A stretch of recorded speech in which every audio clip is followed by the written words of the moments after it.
ម្ហូបស្រុកខ្ញុំអូយឆ្ងាញ់ណាស់កុំកូនសប្បាយមកលេងកុំខាញ៉ាំហើយរមហឺហា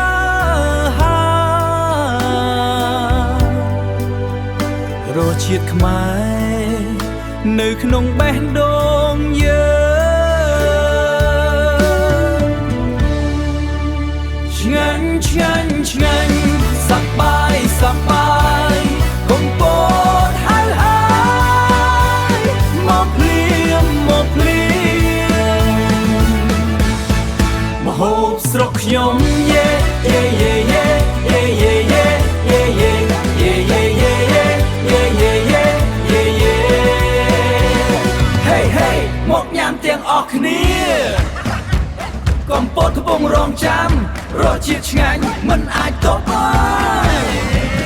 ម្ហូបស្រុកខ្ញុំ go go go go ម្ហូបស្រុកខ្ញុំនឹងអារម្មណ៍រសជាតិឆ្ងាញ់មិនអាចទប់ម្ហូបស្រុកខ្ញុំ go go go ម្ហូបស្រុកខ្ញុំ go go go ក្លិនឈ្ងុយហៅចិត្តរសជាតិភ្ជាប់អារម្មណ៍មកកំពតសាម្ហូបស្រុកខ្ញុំ